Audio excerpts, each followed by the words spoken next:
तब जाकर के किसी आश्रम से ये दीक्षा लेगा, जुड़ेगा, गुरु महाराज जी के चरण शरण में जाएगा।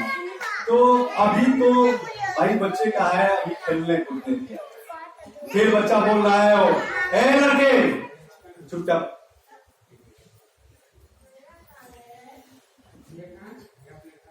तो हमारे गुरु महाराज जी बार बार फरमाते थे, बार बार यही कहते थे कि इसको इस भाव से समझा जा सकता है कि अगर 60 साल के बूढ़े को, जिसको प्रैक्टिस नहीं है, और उसको अगर रिवॉल्वर दे दिया जाए और कहा जाए कि भाई इसको जरा सा ऐसे ही इसको छोड़ो, तो हमको लगता है कि वो बूढ़ा आदमी 60 साल का वो कांपने लगेगा। कभी आज तक उसकी प्रैक्टिस नहीं हुई। और अगर किसी मिलिट्री मैन, जो रिटायर्ड मिलिट्री मैन है, अगर वो 70 साल का भी हो गया है, 75 साल का भी हो गया है, और उससे कहा जाए कि भाई इसमें से इस कारतूस को छोड़ो जरा, तो फटाफट डाल दे। और प्रैक्टिस की तो ये दशा है कि अगर उसकी आंखें बंद कर दी जाए तो आवाज पर ही डाल दे। ये रही प्रैक्टिस की। तो भाव में ये है, बात ये कहना है कि बच्चों को ये नहीं है कि जब हम बूढ़े हो जाएंगे तब जाकर के किसी मंदिर देवालय में जाएंगे, तब जाकर हम सत्संग की ओर मुखातिब होंगे, हम सत्संग की तरफ बढ़ेंगे। अगर ये भाव रहता तो आज ये प्रहलाद जी जो हैं इतने ऊंचाई पर नहीं, आज श्रवण कुमार इतनी ऊंचाई पे नहीं होते। और कहते हैं कि 40 साल तक गुरु अंगद देव जी सेवा किए, गुरु नानक देव जी 40 साल तक। और ये भी एक कहने की बात है कि एक दफा बड़ी घनघोर बारिश हो रही थी और अंगद देव जी अपने गुरु को स्नान कराने के लिए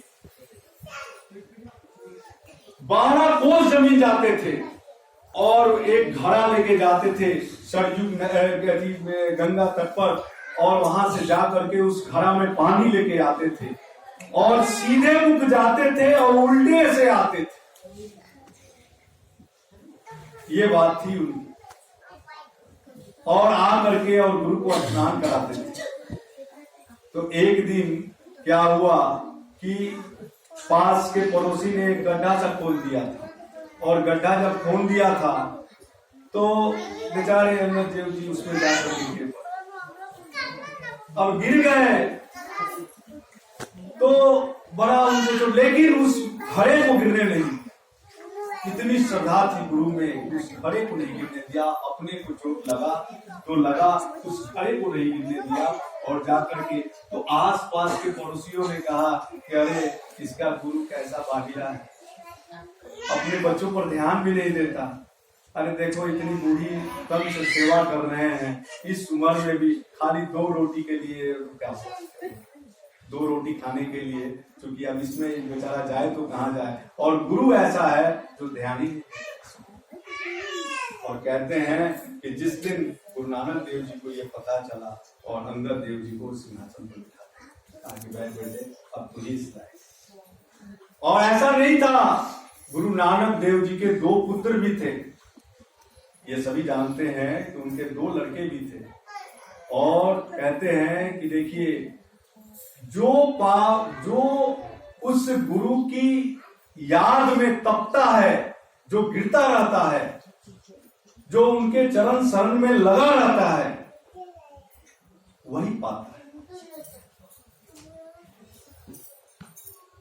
इस भाव को आप इस तरह से जान सकते हैं कि गुरु अंगद देव जी को कोई गम नहीं था, और नानक देव जी के दोनों लड़के झगड़ा किए गुरु गद्दी पाने के लिए।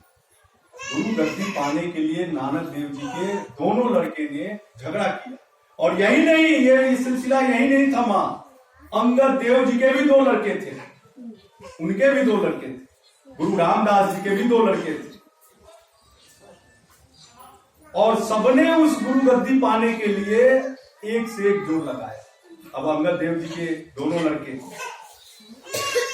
उन्होंने कहा कि नहीं, गुरुगद्दी पर तो मेरा हक बनता है, क्योंकि मेरे पिता जो है गुरुगद्दी पर आसीन है, और नानक देव जी को। तो नानक देव जी ने तो दोनों बेटे को परीक्षा ले ली थी। एक का परीक्षा तो ये लिया था कि वो जानबूझ करके लोटा एक कीचड़ में डाल आए, और कीचड़ में डाल आए थे, एक लोटे को कीचड़ में डाल आए थे, और नानक देव जी ने कहा बड़े बेटे से कि बेटा जरा लोटा है जो कीचड़ में फंसा हुआ है, जरा उसको धो मांझ करके जरा एक लोटे पानी ले आओ। वो हमसे गिर गया है इस बुढ़ारी में, हमारा हाथ तो कांप रहा है, वो गिर गया है। तो नानक देव जी के बड़े बेटे ने क्या कहा, सुनने की बात है, मेरा दिमाग खराब हो गया, अब ये सटिया गया है बुढ़ा, अब इसकी दिमाग काम नहीं कर रही है। अरे एक जुबान अगर हम बोलेंगे तो 100 लोटा आ जाए। इतने शिष्य थे नानक देव जी, सारी दुनिया ही शिष्य थे, और अगर हम एक जुबान बोले तो कितने लोटे आ जाएंगे। ये बुढ़ा उस लोटे को क्या लिए कर तो कहा कि जा करके सो जाओ तुम, क्या फर्क पड़ता है, कल सुबह में दूसरा लोटा आ जाएगा, सैकड़ों लोटा आ जाएगा, तुम्हारे ही शिष्य से कह देंगे वो सारे लोटे पहुंचा। और अंगद देव जी से उन्होंने कहा कि बेटे वो कीचड़ में लोटा गिर गया है हमारा, चला उससे लिया तो पानी बढ़िया। और अंगद देव जी ने और न देखा ताव गए और उस कचरे में से लोटे को निकाला, स्वयं जाकर के उस सरोवर में इस ठंड के टाइम में स्नान किया, और स्नान कर करके उस लोटे में पानी ले आए, और ले आकर के नानक देव जी के चरणों में पानी। भाव ये है। और यही नहीं, दूसरे बेटे की भी परीक्षा ली उन्होंने। दूसरे बेटे की परीक्षा ये लिया उन्होंने कि 4:30 बजे निकलना था उनको, और 7 बजे एक सत्संग का टाइम दिया था नानक देव ने, आगे 7 बजे का सत्संग है।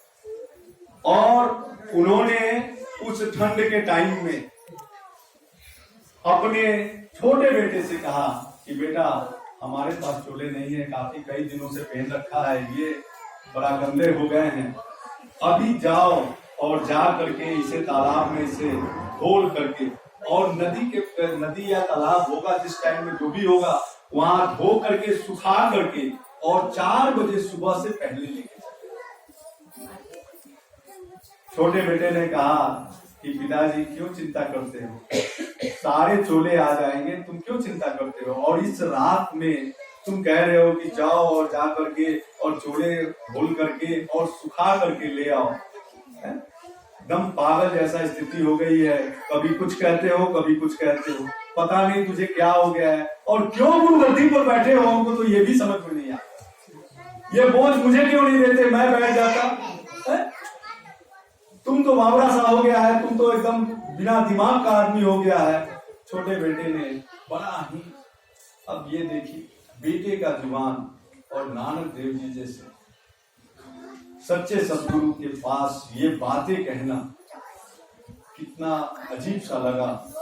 और तब जाकर के अंगद देव जी को 2 घंटे बाद बोलते कि अंगद देख भाई 4 बजे सुबह जाना है, और देख ये चोले खींच करके ले आना पड़ेगा, नहीं तो कल सुबह हम कैसे सत्संग करने जाएंगे, ये चोले तो गंदे हो गए हैं। कहते हैं कि उस रात को ही अंगद देव जी निकल गए, नदी में उसको धोया, और धो करके, और अंगद देव जी के पास पता नहीं गुरु की इतनी ताकत आ गई थी कि वो 30 के स्पीड में दौड़ लगाते थे चूल्हे को ले लेकर कि भाई हवा से ये चोला सूख जाए, और सूख गया, और ठीक गुरु के चरणों में 20 मिनट पहले ले आता।